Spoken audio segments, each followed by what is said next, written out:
Gonna be so fun. Hello. Oh yeah! Woo! That's exciting. Brain Candy Podcast, episode 855. You asked, and you shall receive. Sarah, you, Louise, Suze. and the Rasta Horn are here. That's what I want for my birthday every year. Is a new sound on the sound machine. Yes, whatever I your have heart that? desires. Thank you. Yeah. First of all, hello, you lovely listeners. I love you all. I'm in an extra good mood today. Susie is looking so cute. If you guys don't have the video version, she is wearing a plaid vest, and it is making this. What is the definition lesbian of heart houndstooth, happy. by the way? Houndstooth is a different print. That is a houndstooth. Oh my gosh, I got a little choked up. Houndstooth is it's like a weave, really. And the weave creates a pattern that looks like, it's very hard to A describe. houndstooth. Well, this is Yes, houndstooth actually. adjacent, we'll call it. Yes. Because it's not, but it's similar. I would say it. What do they call that? There's a name for that kind of plaid. It is Tell called. me. I know that I was just.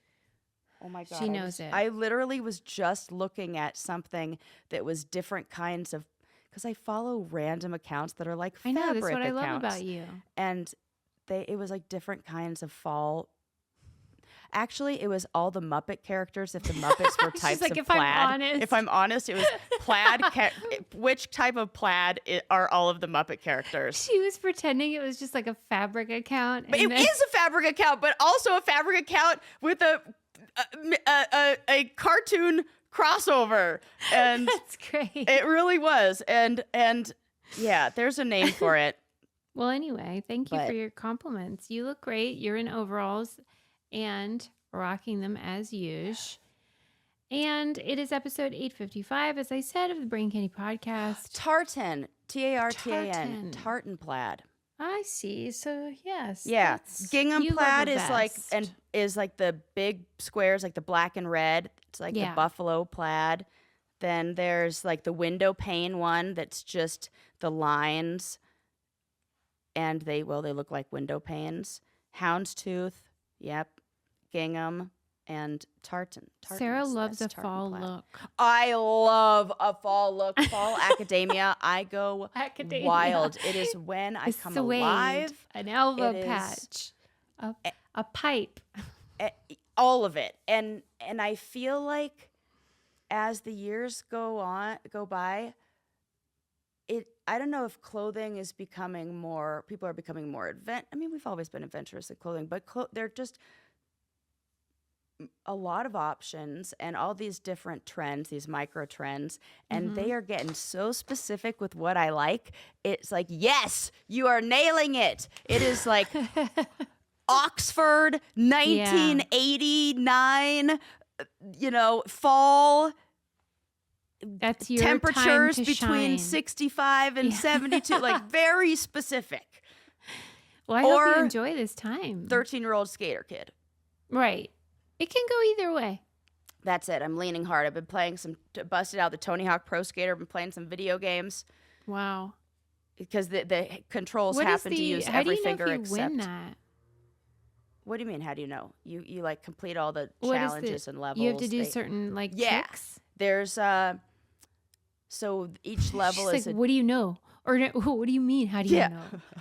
I know. I got a real defensive Tony Hawk Pro Skater right there. I don't know what the game is. Each level is in a different location, like a different city. That's like a famous city that'll have like a skating area. Like one of my favorites is San Francisco because I lived there and everything is very recognizable, fun places. And then they have different tasks that you have to do, like, grind the awning over the coffee shop and stuff. And drain the fountain. And that game does not require your bad finger. It does not require my bad finger. It is a trigger finger. It is like the top, the 3, the Teenage Mutant Ninja Turtle style 3. Did you read about or hear about the Nintendo museum that's opening in Japan? Well, no, that would be so fun and cute. I heard about it on NPR today, and I was like, I just thought, wonder who would be into that. Oh, like, me. Is it people? Yeah. That's what I thought. And especially, if they don't have this, I would be very disappointed. I would really like an interactive zone where you get to play the games of the past. Yes, that's the first floor. Okay, good. Thank God. Yes. It's like, that's what I'm there for. Thank God. Yeah. And then the second and third floors are just, the history and all that jazz. And they were surprised that Nintendo even opened this museum because evidently Nintendo is very tight-lipped and they abide by this Japanese principle of like letting the work speak for itself. They don't like comment a lot on their games or anything. And so people were like, wow, this is kind of breaking with their usual PR. I love that. Mm-hmm. There was I think it was what are the movies that are they're mockumentaries, but it wasn't really like a mockumentary, but it's supposed to be like, I guess that's what you call them. That was about video games or about like in the 80s, and maybe it was like Pong or one of those, like the developer Atari or something like that. Yeah. And it talked a little bit about that Nintendo, the history of Nintendo, and I love that story. I am just waiting for the documentary to come out. The behind the scene. I want that because I know the stories are good. Nintendo was created in the 1800s. I mean, this is not. Yeah, it's crazy how. Yeah. The history is nuts. They sold like trading cards, but they were hand drawn. It was just like, obviously, because it's the freaking 1800s. Wow. Like the Civil War just ended, and they're like, let's do trading cards. Could you imagine? Mm-hmm. That's so cool. Yeah, I mean, boy, they lasted a while. Yeah, and I don't know anything. I'm gonna have to look into that for a future podcast. Yeah, do it. Get the scoop. I will. How are you? How's your fingy? You don't want to talk about it. It's fine. I mean, I do. I love talking about like my ailments and complaining. It's like one of my favorite things in the world. I just feel like it's 2 steps forward, 1 step back, or 1 step forward, 2 steps back. I don't fucking know. It just, and every single time I do what I'm supposed to do the exercises, and then it's like really bruised and really messed up the next day. And so I send a picture to the doctor like, I don't know, is this right? And they always are like, yep, you are in it for the long haul. After you do exercises, you have bruises? Yes, Susie. It is today. It is so bruised. I like really did a good job doing my exercises, and it's just like nasty.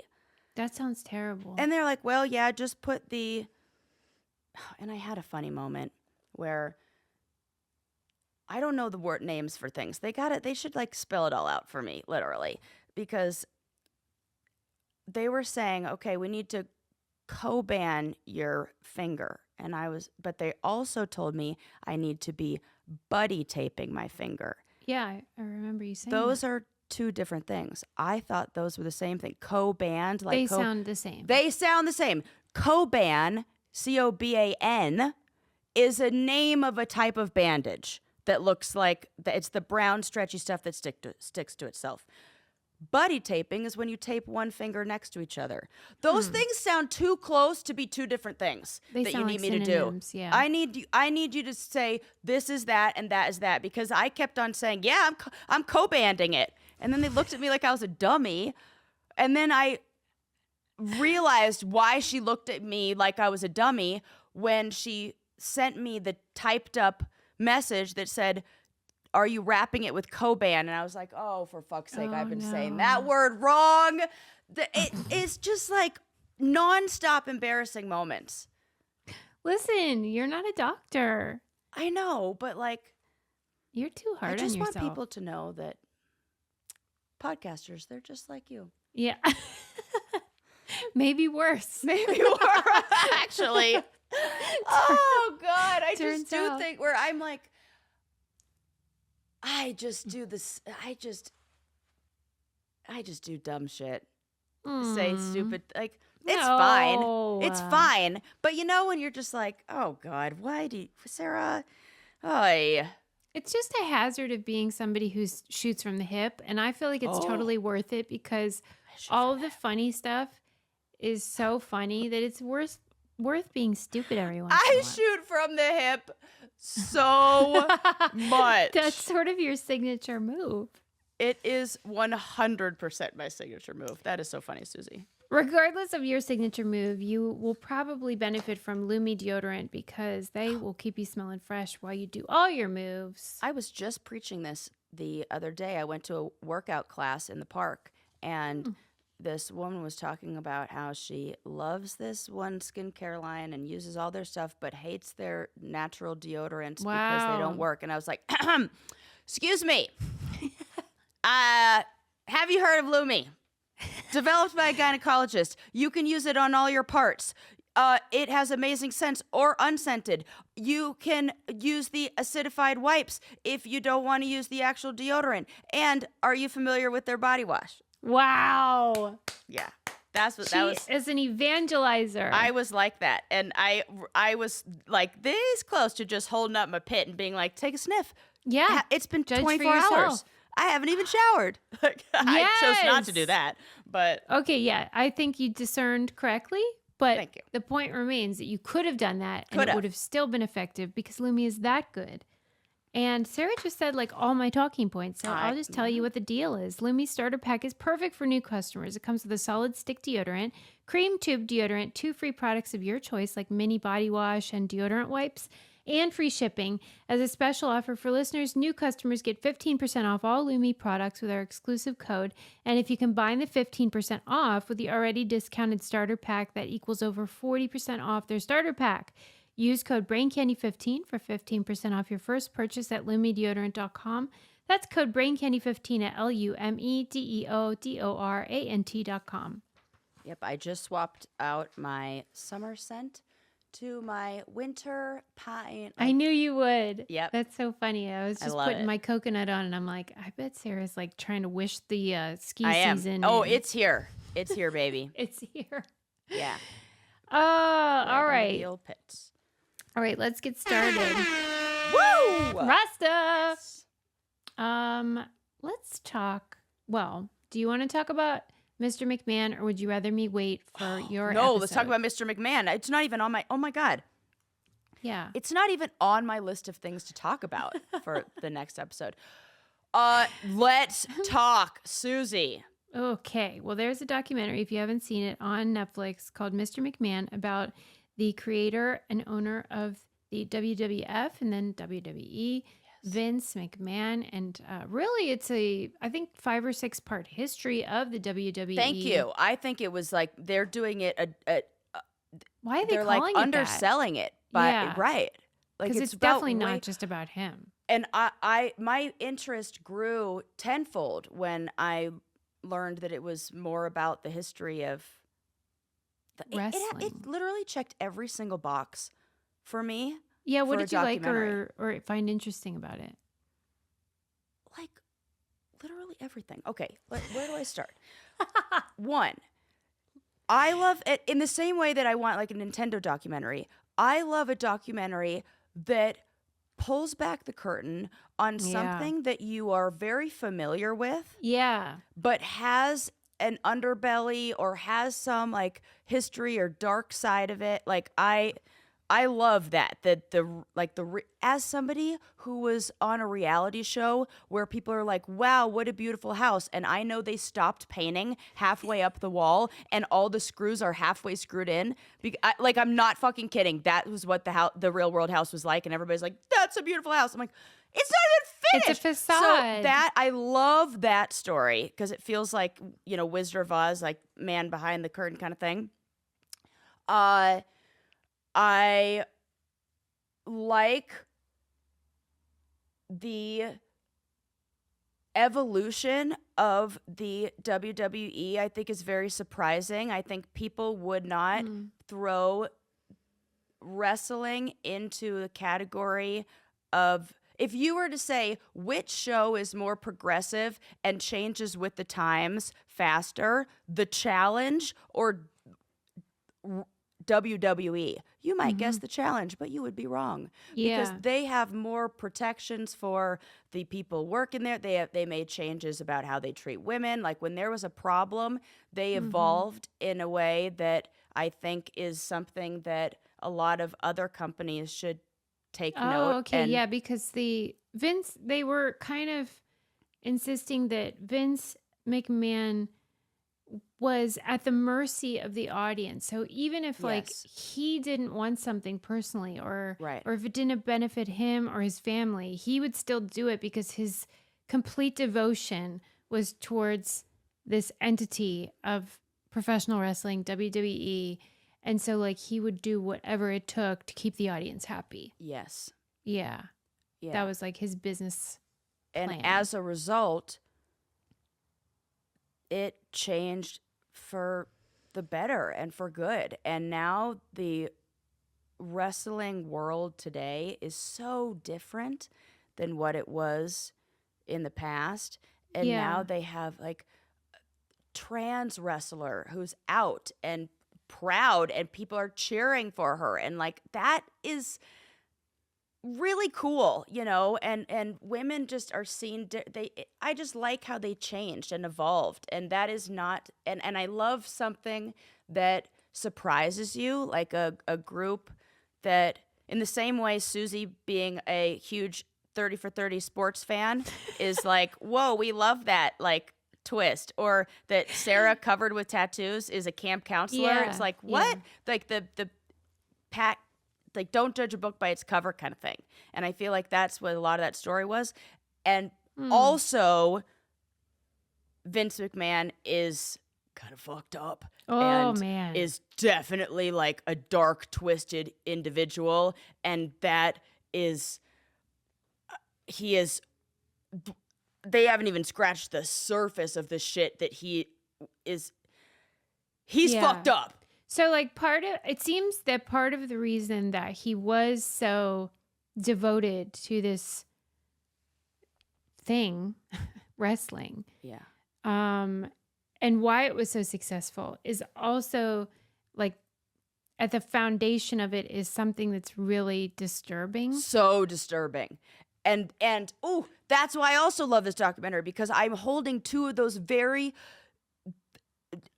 different feelings in my heart, where I'm like, wow, I love all of this stuff that I'm seeing, but I hate all of this stuff and this is so dark, and kind of how I feel about the challenge. And you know, it really was, it's like how we felt when we watched American Gladiators. It's very similar in that way, where he has some demons, and he has some attachment issues that are severe, and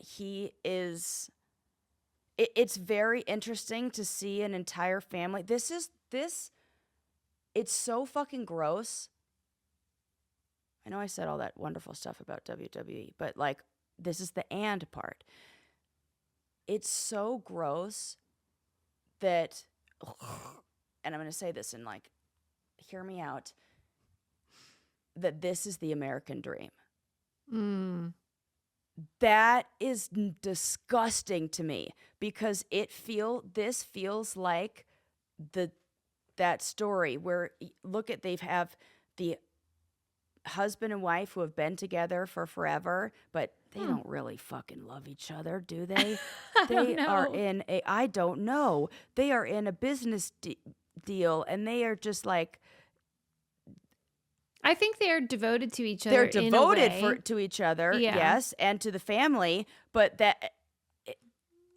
he wouldn't be doing that. He's off doing a whole bunch of really fucking disturbing shit that now he's like, well, so the way that jail for it worked was that he agreed to participate in this documentary before all of these accusations came out about sexual assault, workplace harassment, and really foul accusations. Horrible. I mean, in the most recent lawsuit, there was defecation on a woman that worked for him.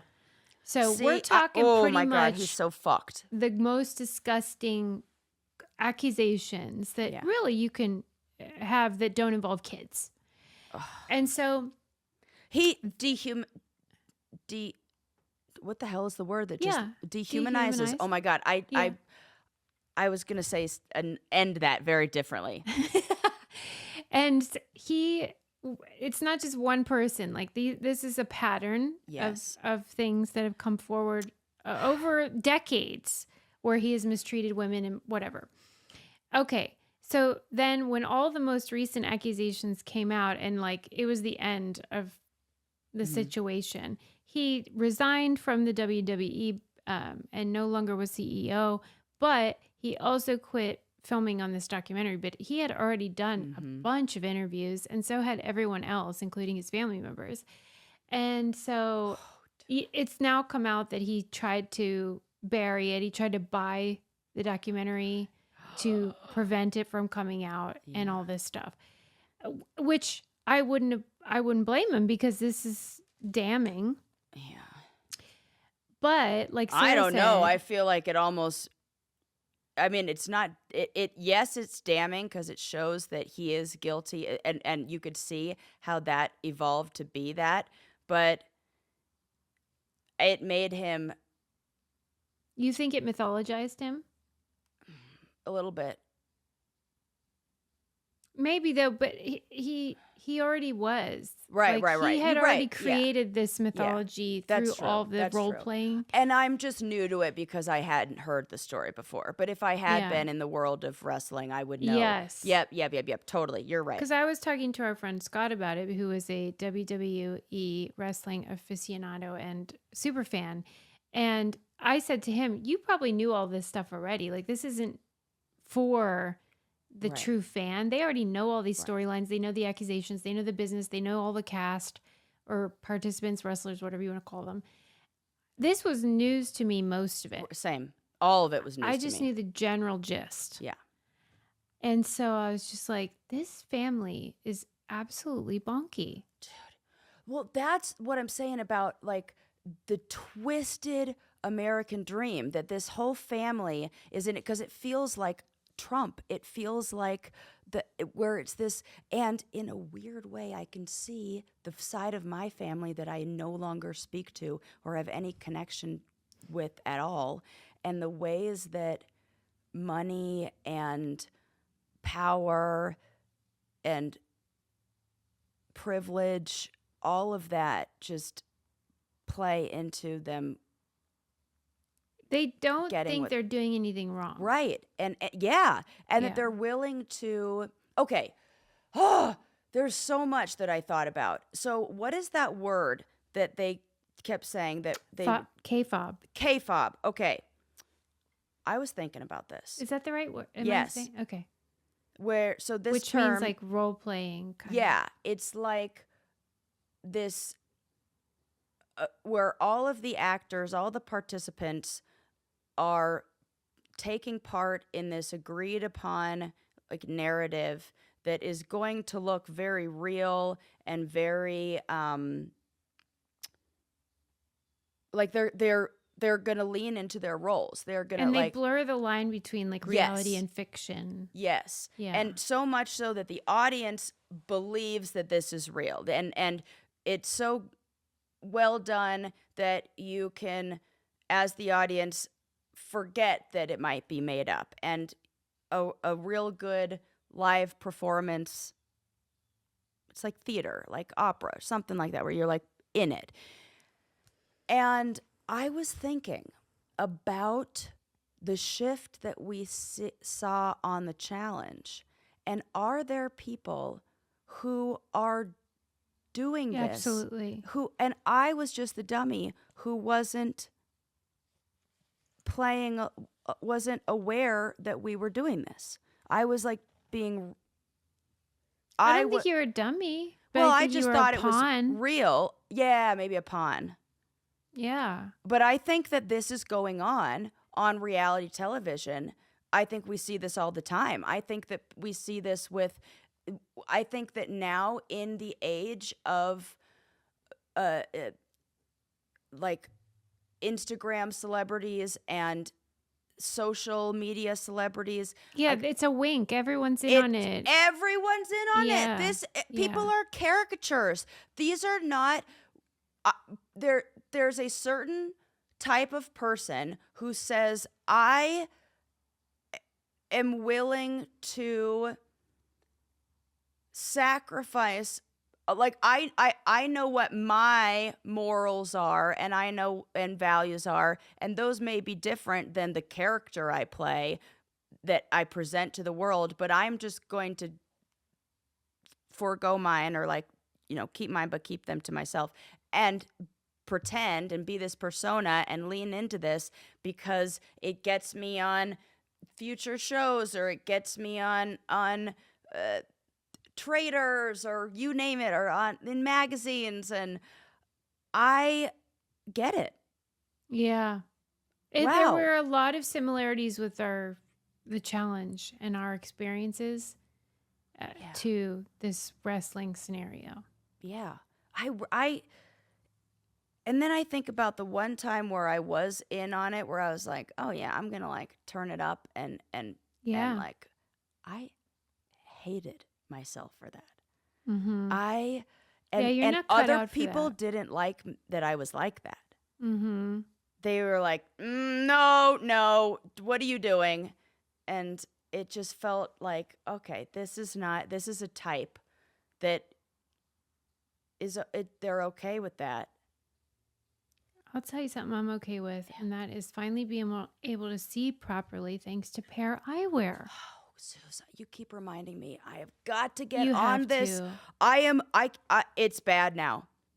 Sarah, I know. I gotta do delay. it. I gotta add it to my list right this second. I don't know why she's putting it off, because let me tell you, if you're getting glasses and you're experiencing what the rest of us are with aging and just vision issues, then this is so easy. You go on to Pair Eyewear. You can do a digital try-on with all their styles and everything.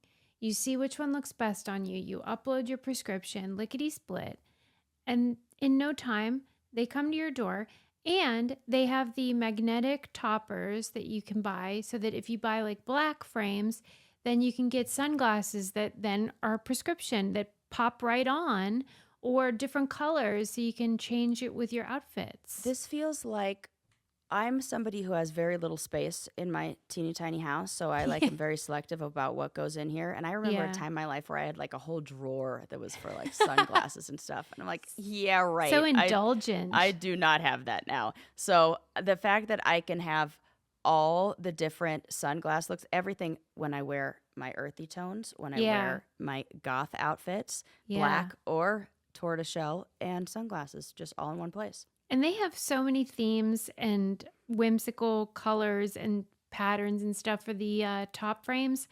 So if you wanted to have a little fall whimsy in your collection, you can do that. And it's super affordable and easy. We love them. Fall into a new routine with infinite possibilities from Pair Eyewear. Go to paireyewear.com and use code BCP for 15% off your first pair. Support the show by mentioning that the Brain Candy Podcast sent you in your post-checkout survey. That's pair, P-A-I-R, eyewear.com, code BCP. And if you just want readers, you can do that too. You don't have to upload a prescription. You can just pick like the strength or whatever of the... God, readers. That's where we're at that age. I'm there. We don't like it, but that's wake up. I'm there. Okay, so... Especially at nighttime. Do you notice that? I notice it actually when I wake up, which is the worst. And I'm always like... Oh, like it takes some time to get them going? Oh my God, I've noticed. Yeah, it's an age thing. It's Jesus terrible. Christ almighty. Okay, that's fine. We got Pair It's Eyewear. okay. It's okay. It's happening. It's happening. Even if you don't watch wrestling or think you would be into it, you probably would, because it is so you compelling. 100% will be into this. You will love it. This checks, I'm telling you, every single box. Oof. It's so disturbing and weird and the ways that it's power, man. Power makes you do fucked up things. Yeah. And everybody becomes disposable. Like even the way he used his own children was disgusting to me. It's disgusting. Ew. Remember when he wanted to do a storyline where he impregnated his daughter? I can't talk about it. Say it. Say it. He proposed doing a storyline in which he impregnated Stephanie McMahon, who is his daughter. And she was like, we're not doing that. But like, why would you even propose that? You Like there are taboos, Mister. And I think that okay. Yeah. You know who else it reminded me of? What made me think of is Marilyn Manson. Mm-hmm. Where you say like, oh, this is just a performance. It's not really me long enough. Yep. Is it? Now it's like if you've been performing as that character for so long, even if, and maybe that character, I mean, when you think about where characters come from, where would they develop these like alter egos in a way? Yeah, these personas. A lot of them, you know what I'm going to say, right? Yeah. Yeah. Whenever somebody is cheating, they will talk about their, whatever you call that person, mistress or other person, because human beings are compelled to talk about what they're thinking about, even when they don't want to. Inevitably, they will mention this person. Yes, we do this with children. And this is how you do therapy on children. You give them all the toys. And I love doing therapy with kids because they will tell you everything that's going on through their play. You want to know what kind of day your kid had at school? Play with them and see what themes come up, because that is exactly what happened. So if you put out all the toys, and I mean, we'll have closets of everything you can imagine. And there's a great tool that you use in therapy called Sandbox, where it's like a big sandbox in the room, and the kids have all the choice of all these like figurines and everything. And you'll just set up you say, tell me what it feels like at home at nighttime.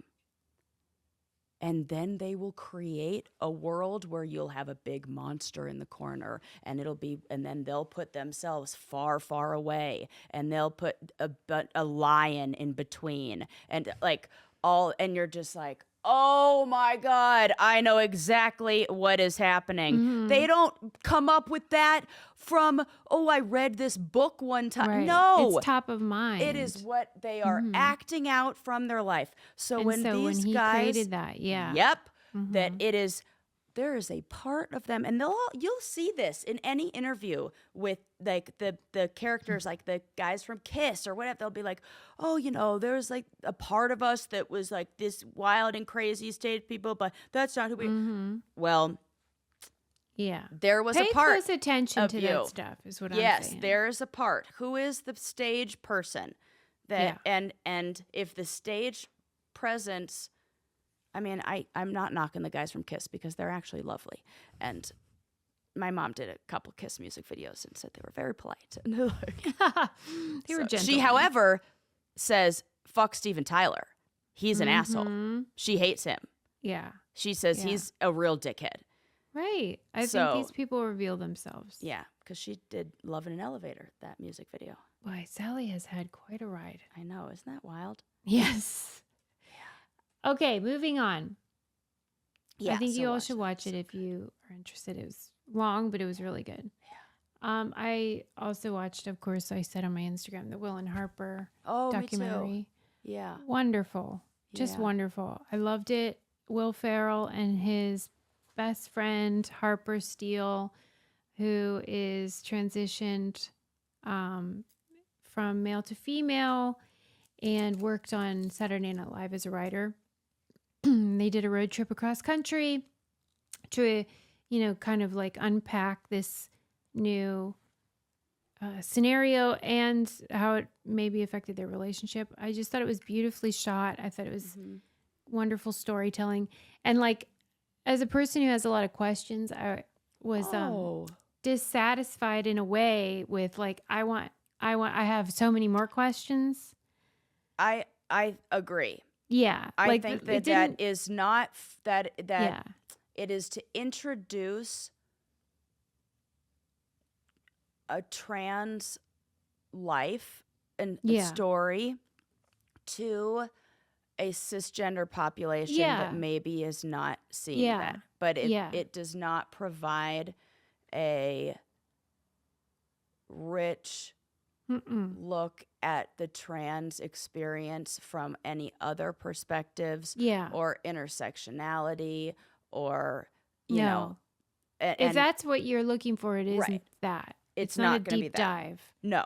It's more, I would say it's more an exploration of friendship and love, and also the ways that this country can be far more civil and loving than we realize if we're exposed to different kinds of people. And that in real life, off the phone. Right. In real life, I think people generally aren't looking for trouble and are just like maybe a little scared or fearful or trepidatious. Yes. But like once they can be made comfortable and disarmed, they're like, yeah, sure. You mind your business. You're cool with me. That is, it's the coming together, and you know, that's why I loved what was his name who passed away? The food guy. Anthony Bourdain. When he would travel to places all and go to like street carts in the middle of nowhere and says, we have so much more in common and we can just connect on food. And then when you like get to know somebody through sharing a meal and just being a human within the shared human experience, that we're all just like, we're all people. We all. Well, like I always joke, because when I hear the weird shit people do, I'm always like, we are not similar. We are very different. And we are. Right. But that it's okay. Absolutely, it's okay. And the differences aren't a problem. It's not a problem. I always like to think of us as tract housing, that we are the same 5 models of house flipped around in different configurations, but it's really like the same 5 basic models. Well, but then the foundation. Yeah, the foundation. What do we all love? It's the same thing that holds them all up. It's the same thing that supports all the houses. Same thing, but foundationally, all the same, structurally. Yeah.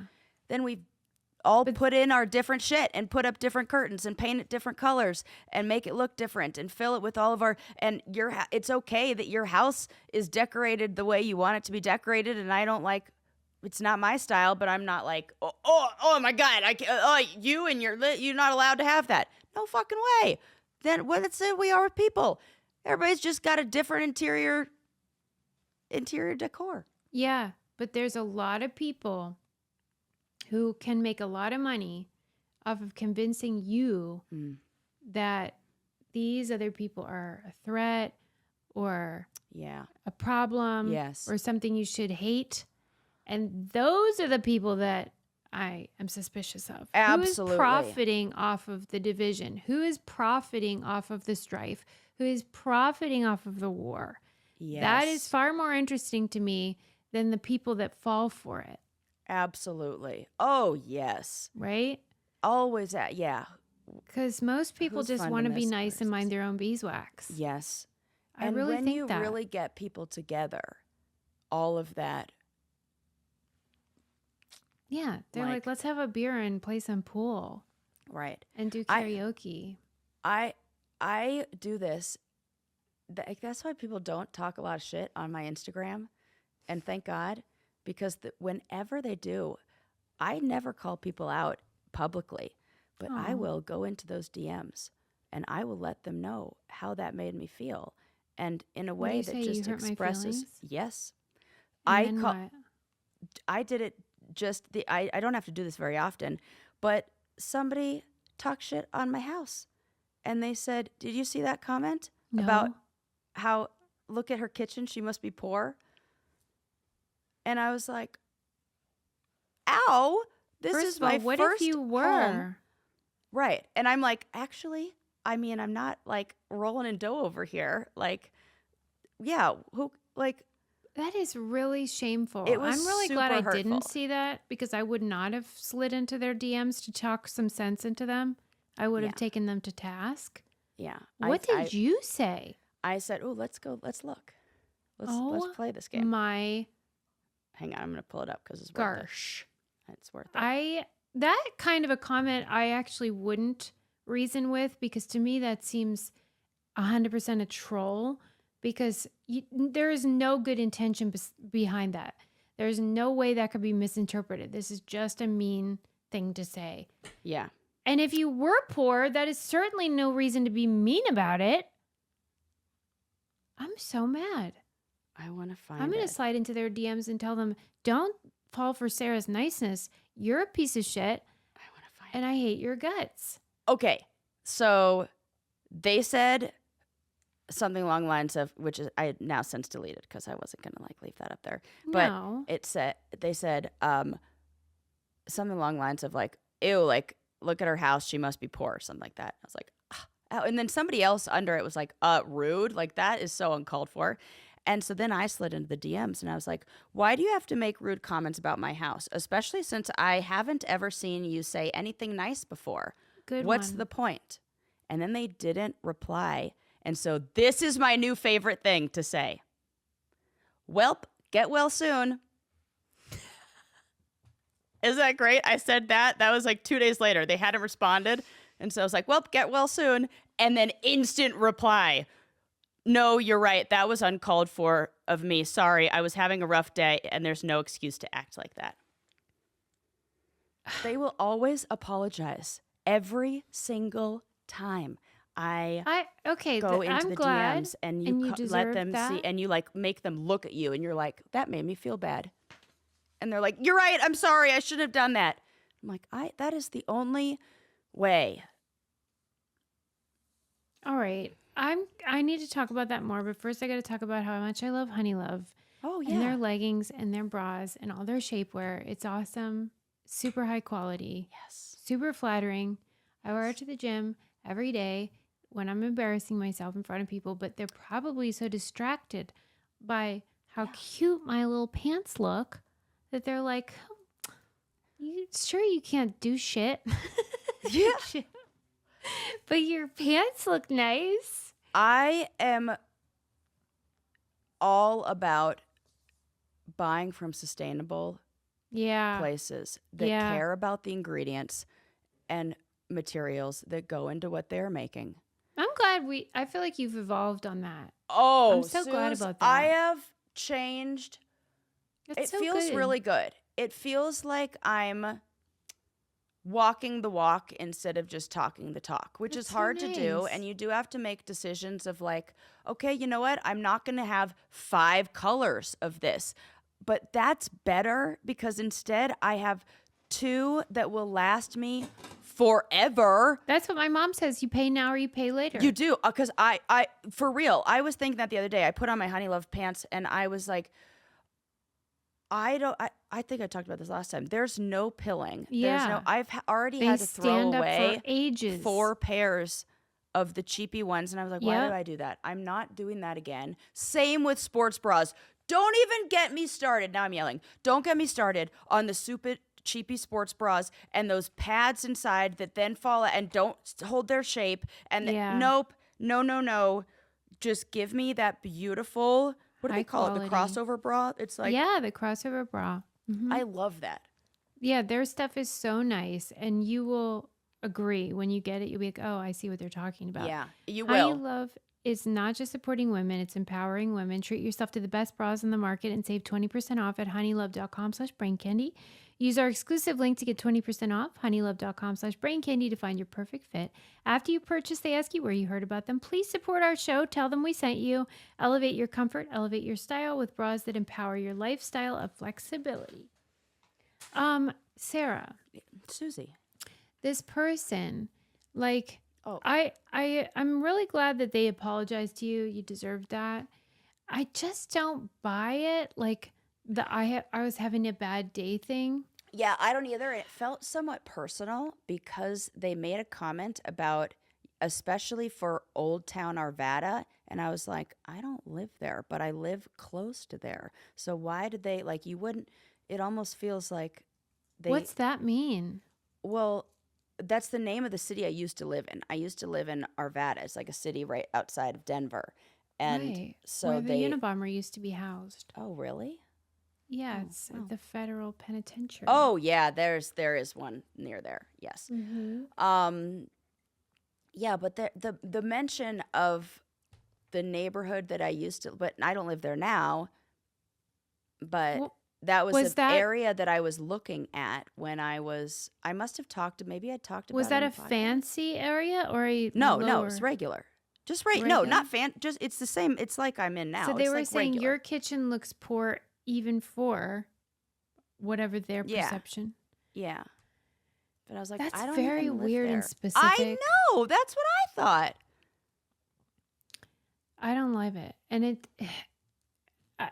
I cannot imagine ever saying that. Does this person follow you? I don't think I have so. my settings so you have to follow me in order to comment. But how could someone they follow me. you and then want to insult you? Yeah. I mean, this is basic golden rule stuff here. I'm just like, I want to have a deeper conversation with like that person. Be like, it's probably what were fake. you doing? Yeah. Anyway, I know. you handled it beautifully, but they suck, and I don't give a shit. But every they were having a time, bad day. time somebody's like a meanie like that, if I just go in and I'm like, excuse me, I'd like you to just talk to me a little bit about that because that made me feel not so good. Then they apologize, and I feel like. And your house is adorable, and you, I think your kitchen looks nice. Everything looks nice always. Just because I have white appliances. And for Pete's sake, people I are all prefer like, white. And I don't even care. Who cares? That is I so just moved dumb. in too. Like when you first moved into your house, like Well, it's gonna take me a remember my couple kitchen years when to we get moved in? everything set up, yo. Like Yeah. I just got the air conditioning working. Hello. You're like, have you heard about my air conditioner? Right. I'm like, please. The refrigerator is the last on my list, buddy. That is. All right. I'm not going to spend any more time with this idiot. Yeah. Okay. But next time somebody's mean to me, I'm just going to call you right away and be like, Susie, look at what this person's saying. And then Do you'll it. just make, that is, okay, now I know. Send it to me on DM and be like, handle it. This is Bodyguard great. This activated. is great. Wow, you and I are so different, but so good for each other. Complimentary. Yeah. Like it really is together we make an amazing person. so good. Just one Yeah. person. 1 + 1 is 1. Okay, so now we're going to talk about how there was a politician. He was running for governor in, I forget where, but he was running for governor in some like North Carolina or something. Mark Robinson, and he got embroiled in a scandal because he had been commenting on a porn site's like message board. What? Why do they like? They're just. It's like they want to be caught. Right? Well, it was under a username that was ridiculous. Yeah, but I like, forget what it was, but why? Why? Have you Right. listen? Not recently because like I don't even care post menopause, but back in the day when I had sex hormones flowing through me, your girl watched porn. Yeah. Guess how many times I've even thought about commenting? 0. Yeah, right. Because that feels like I'm doing my private thing, and I like in engaging in this community is almost another form of. It's like feels like a taboo, or feels like a kink in and of itself. Yeah, like you're breaching. It's like voyeurism. It feels like something like that is a fetish or something or a kink. Yeah. You know? So what are you doing? Because of this, because this story broke and this governor person is, in hot water, a journalist was like, why would anyone do that? Right. Also, there are porn message boards. Like, Right. what does that even mean? And so they wanted to figure it out. So this was published on The Cut, which is like, Oh, yes, I know it. Yeah, One New of my York stories Times is coming from there. Yes, love it. And so this person wanted to find out, like, what are these message boards all about and who in the hell is commenting on them? And it is such a funny, fascinating read. So I recommend the whole article. Oh, yes. But basically. Do you have any highlights? Yeah, I have some thank God. highlights. I okay. love this. Okay, so like on one hand, you have like the OnlyFans, which is a separate entity. Yes. Where you subscribe and you pay money to see a particular person's not safe for work. And it's about engagement because they're the one posting and you're like, yes. It's more like an Instagram, but just porn. So then you're commenting because you think the creator, the person in the porn may respond and that's exciting or whatever. That's one thing. I totally get why that happens. Yes. But we're not talking about that. This is everybody else turning into fucking Siskel and Ebert giving their reviews. Totally. And it's like... Okay. Yes. So like on OnlyFans, they interviewed this one guy who identifies as a baiter.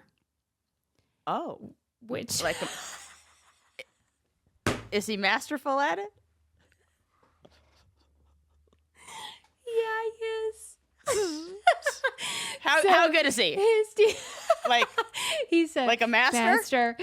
He Oh, I mean, you were gonna let me not tell that joke. You saw it coming a million miles away. She was like, "Oh, here it comes. Oh God!" She started laughing before I even got the punchline out. Still funny. Yes. And so his particular sexual preference is to fly solo, or mutual masturbation. He's really not interested in sex. That's what he does on there. That's his. No, he's a commenter, but that's his like sexual identity. So he really doesn't want to hook up with anyone in real life. He's more interested in just masturbating or mutual masturbating with a partner. Okay. See, this is what I'm telling you. It's a whole kink of it. Yeah, I we're just learning didn't even know so about much. this. Okay, got it. Okay. And he's gay, and he says that he is an OnlyFans commenter, and he says, like, if a guy has this is a quote, like, if a guy has a really nice dick, I would specifically compliment that. I think veining on a dick is cool. All right. This has nothing to do with the story. It totally is Siskel and Ebert. It's like, or you know what this is? It's like, I feel like this is like the same guys who are in those tablescaping competitions. Like, who are like really judgy. Is their thing. And they just like to judge, but they're going to get off on it. I understand. This is the therapist to me. I understand this. I can see what the draw is, that if you are... There's something about,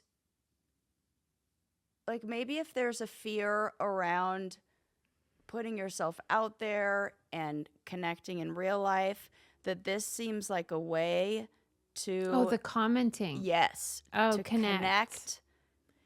In the comments what about, like, on a shared thing that you are being intimate about. Well, that's really nice of you to say. I can see it. I can see it. I just don't like it. Okay. So then this person also was explaining the difference between straight commenters and gay commenters. He said that straight commenters are like horny husbands that just like jerk off and will be like, say some dumb non sequitur or like one announcement. And then the gay commenters are more like wanting to connect and like, hey, we should meet up. And like, see there, it's the connection. I get it.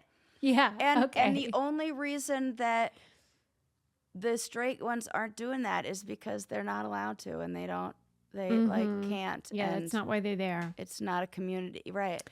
And then they interviewed this guy who identifies as the connoisseur, and he is a Pornhub commenter. So this is a different scenario. This is like a proper porn site, not like OnlyFans.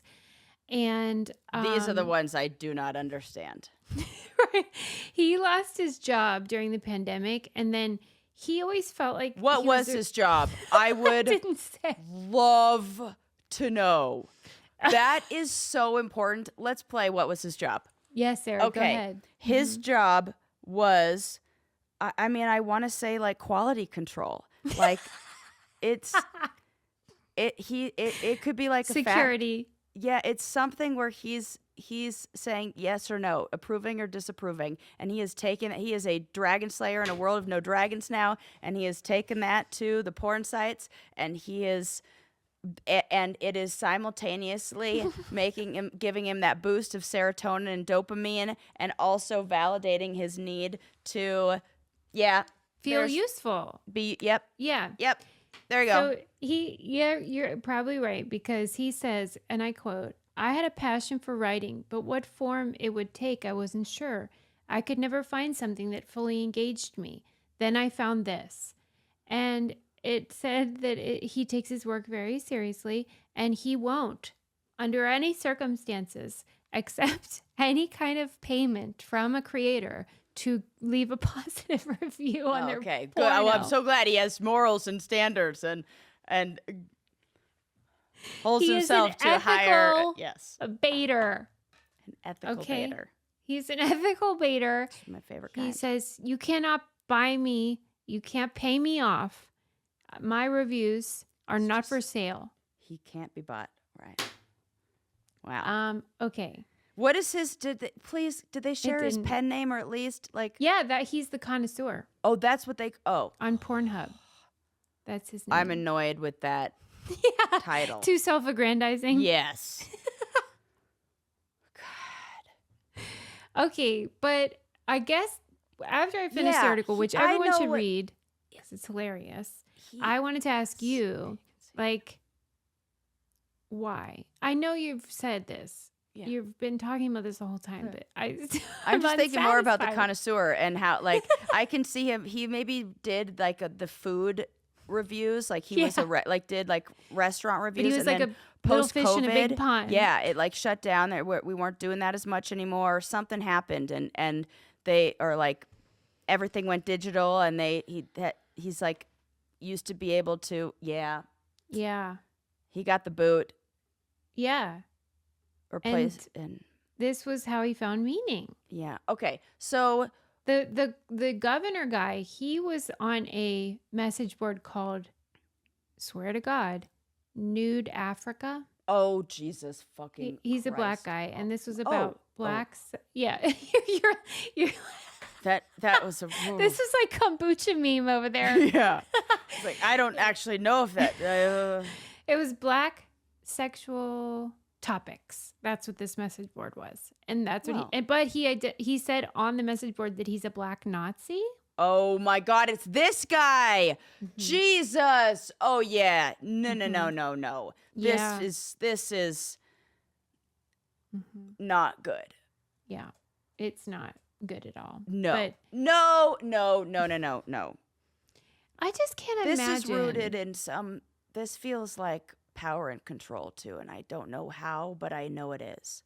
I just can't figure out, because I understand what you're saying, that these people want to be useful. They feel like this is a way that they can like have influence or something. This is different than those guys, the OnlyFans commentator, the gay guys. Oh yeah, I'm talking about this is totally different. Yeah. Yeah. Which ones are we talking about? I'm talking when I said like I can understand what you're saying about those other people that are like, I'm going to leave reviews and this will help other users.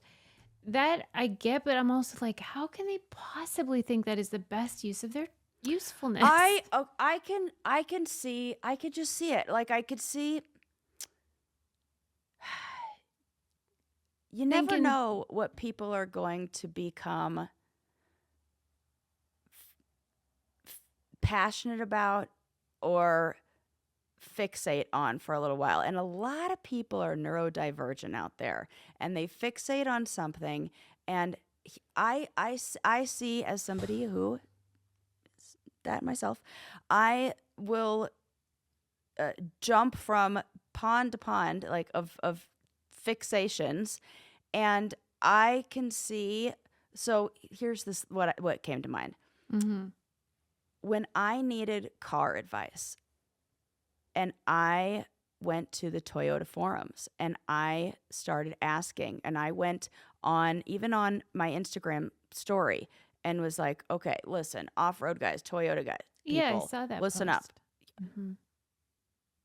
I had wives who were brainiacs, who knew their husbands are Toyota guys, who had their husbands then message me. Yeah, but how are you equating these things? You're a real person that needs help buying a car. Well, I know, but you think it's the same impulse.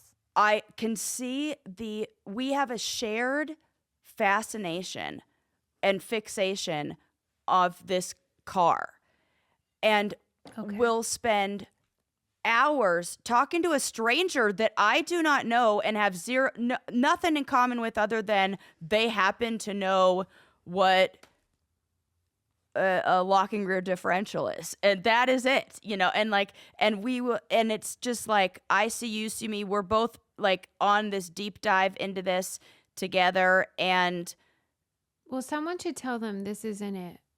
And I can see them just getting, it's almost like having validation in that moment through. Well, it's pathetic because they could volunteer at a nursing home or fucking something normal that would actually help people. Well, they might do that too, maybe. They don't. They are jerking off and thinking like they're goddamn, this fucking weirdo connoisseur. See, like as soon as you start to show compassion, then I ramp up my rage. He says he spends 30 to 40 minutes on each like post about the porno video. The porn doesn't even last that long. No. Now we're talking about something. Now it's crossed into something different. that if this becomes something that's then getting in the, like, what's the addiction? That it's still falling into like an addiction category. If it's like taking, there's always balance for everything, So like, I just don't know. This is what I mean about how we're not all the same. We're not. Because yes, the foundation is we all want to matter. And that's what this is. This is somebody who wants to matter. They think their reviews actually help humanity. And maybe there's no, I don't think so. That they think it helps humanity. I think that they think it helps somebody, the viewer. Yeah, that they feel they feel useful in That's that what way. People want to feel they matter. Yes, but how misguided? Yeah, because to them this thing is important. And I just understand. I mean, this is a weird one, but I just understand fandom in a way that. I think with like the people that I've met through fans of the challenge or people who have been fans like of ours, like I can understand get that. That's my whole and life. I can see how, I can see how that if you catch somebody, sometimes when we talk about these stories, or when we hear about these people, it's in a moment of their like whole life story where I think these symptoms, these behaviors have peaked because of the situation or circumstance, or like the fan fiction I'm writing where this guy lost his job. This guy may have lost his relationship over it. He is feeling really disconnected. Maybe all of his friends he knew through work or whatever he did, and now he feels really isolated and lonely. And so this is just that and then I bet if you caught him 5 years from now, he might be like, wow, that weird period of my life when I was like just going deep into the message boards. I don't know, just for real, to bring it full circle, the wounds and whatever you're dealing with in the way that Vince McMahon who coped by building this like empire and putting his whole heart into this other thing that totally doesn't matter. I know what you're. Yes. Yeah. Yes. I mean, what matters less than professional wrestling? Literally nothing. Right. Porn. Right. That's it. But he found his identity and meaning and worth in this thing, and dominating and bullying other people as it was. Right.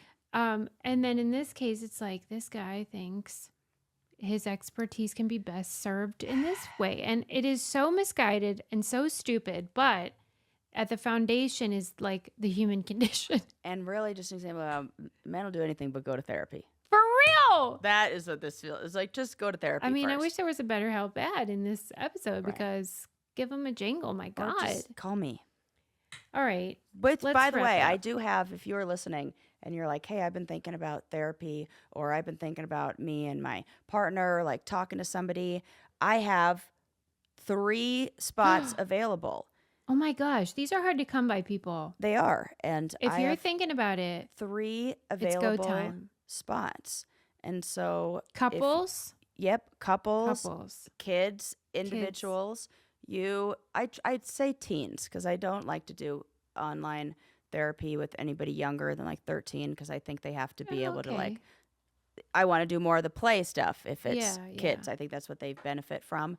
But yeah, parenting stuff, you name it, like just a little check-in, like one-off goal setting session, maybe like, start of the new year, anything. But I am that's a good reminder. We'll put it on our Instagram too, because I mean, you people. Sarah at solutionsoc.com, solutions with an S. You can email me and we can get something set up.